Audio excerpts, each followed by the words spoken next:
Broadcasting from Boston, Massachusetts, the Smart Cities podcast is the only podcast dedicated to all things smart cities. The podcast is the creation of ARC Advisory Group's Smart City practice. ARC advises leading companies, municipalities, and governments on technology trends and market dynamics that affect their business and quality of life in their cities. To engage further, please like and share our podcast or reach out directly on Twitter at Smart City Viewpoints or on our website at www.arcweb.com/industries/smart-cities.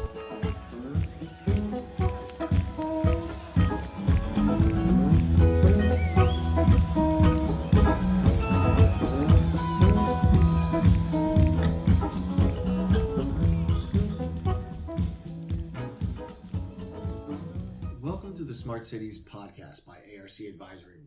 I'm Jim Frazer, Vice President of Smart Cities here at ARC. And today we'll be talking about the 3 pillars of sustainability in your Smart City project. In 2005, the World Summit on Social Development identified sustainable development goals, such as economic development, social development, and environmental protection. This view has been increasingly expressed as a Venn diagram, an illustration using 3 overlapping ellipses, indicating that the 3 pillars of sustainability are not mutually exclusive and, in fact, can be mutually reinforcing. These 3 pillars are interdependent, and in the long run, none can exist without the others. These 3 pillars have served as a common ground for numerous sustainability standards and certifications in various standards and trade associations in the last decade or so. If you do look at that Venn diagram, you'll see the 3 overlapping ellipses. And one is entitled The Preservation of Environmental Resources. The second is Enhancement of Societal Goals, also known as Quality of Life, or it can also be termed as Safety. And the last is Economic Viability, since none of these goals can be accomplished without a sound, robust economic plan and, well, relatively quick payback. Notice, too, that these are akin to a vision statement without much specificity. Thus, it's incumbent upon you as a smart city developer to document multiple measurable parameters for each of the pillars. Later, you can use these to rank and ultimately approve or reject any proposed smart city project requirements. In practice, as approaches to achieving these goals are envisioned and discussed, practical processes must be implemented. This, of course, includes a comprehensive investigation of each stakeholder community. Through an examination of the user needs of individual members of each stakeholder community, common, well-supported user needs can and should be developed. You can aggregate these into a group of consensus-based user needs. As this process progresses, it's also critically important to remember that all of these needs should be solicited and documented over the entire life cycle of the proposed project, from envisioning, design, testing, and commissioning and implementation, all the way along the life cycle to post-install operations, maintenance, and eventual retirement and removal of the system. This process can be effectively managed, or one way to effectively manage it is through the use of the systems engineering process described in one of our earlier podcasts. Some compelling solutions that address sustainability do quickly come to mind, like the conversion of high-pressure sodium to LED street lighting, and the development of high-speed communications backbones in order to drive economic development. As we know, that high-speed backbone is very powerful to drive employment in medical imaging, call centers, and many other industries. Other smart city applications like informational kiosk deployments in city downtowns are quickly gaining traction, as well as financial innovations like public-private partnerships and even as-a-service subscription models. You can find out much about these through a variety of standards and trade associations, one of which, the Smart Cities Council, is really at the forefront of this thought leadership. and they have great documentation on a wide range, I should say, of compelling applications. The Smart Cities Council website lists a number of sustainable initiatives that can easily be undertaken by just about every public agency. In order to address the needs of the stakeholders, those sustainability needs, it is implicit upon you to investigate what exact problems or needs you're attempting to address. This is typically accomplished through outreach to stakeholders at face-to-face group meetings, one-on-one interviews, or phone and email queries. And once a substantial amount of these needs are collected from all your stakeholder communities that are interested in sustainability, then the project manager can refine the list to see which have consensus across that multitude of individuals and groups. It is important, and I'll restate, it's important to support the full system life cycle, because it is not just the initialization of the project that we have in mind here, but it's the entire project life cycle and in fact the total cost of ownership as well. In subsequent steps, each need should really be connected to a dependent functional requirement. Confirming this connection or traceability ensures that each need has a requirement and no requirements have been created without the underlying consensus-based user need. It also allows a quick creation of a test plan in order to confirm this traceability. Many of you will recognize this philosophy from systems engineering. Now, in addition to those three pillars of sustainability, increasingly there's mention of a fourth dimension. And while the United Nations Millennium Declaration identified principles on sustainable development, including economic development, social development, and environmental protection, the original three pillars, it continued using those three domains.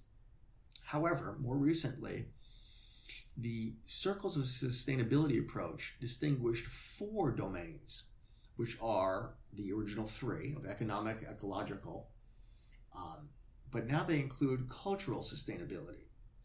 This is in accord with the United Nations, UNESCO, Agenda 21. And in particular, Agenda 21 specifies culture as the fourth domain of sustainable development. And this model is now being used by organizations such as the United Nations Cities Program and Metropolis.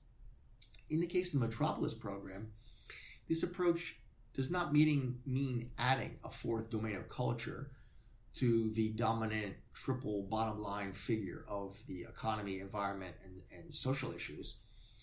Rather, it involves treating all four domains, economy, ecology, the economic, political, and culture, all as social, and distinguishing between ecology and the environment as that which goes far beyond what we know at present.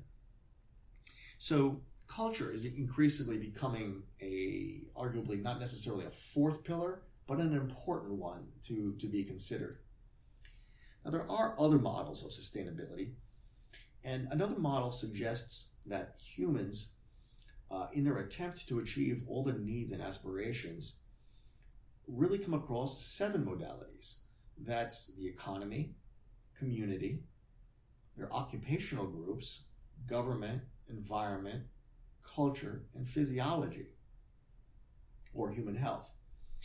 And from the large global perspective to the individual human scale, each of those modalities can be viewed across seven hierarchical levels. And human sustainability is achieved by attaining sustainability in all levels of those seven modalities. Of course, underlying all sustainability are research and innovation activities. One example is the European Environmental Research and Innovation Policy. It aims at defining and implementing transformative agendas to green the economy and the society as a whole to make them more sustainable. Research and innovation activities in Europe do tend to be financially supported by one program, Horizon 2020, which is open to participants worldwide. This includes encouraging good farming practices, ensuring that farmers fully benefit from the environment, and at the same time balancing that and conserving farmland for future generations. In addition, creating innovative and sustainable travel and transportation solutions play a role in the future. And of course, during the 2019 United Nations Framework Convention on Climate Change, a number of issues were brought up and mechanisms to allow sustainability to become integrated into society. It was obvious from that meeting that the need to gather as a society to plant more trees in backyards is necessary and is a task for the next generation. Now, no discussion of sustainability would be complete without a discussion of a parallel term, resilience. So let's delve into resilience a bit. Resilience in the ecology perspective is the capacity of an ecosystem to absorb disturbances and still retain its basic structure and viability. So resilience thinking evolved from the need to manage interactions between human systems and natural ecosystems sustainably, even though policymakers still retain a fairly elusive definition.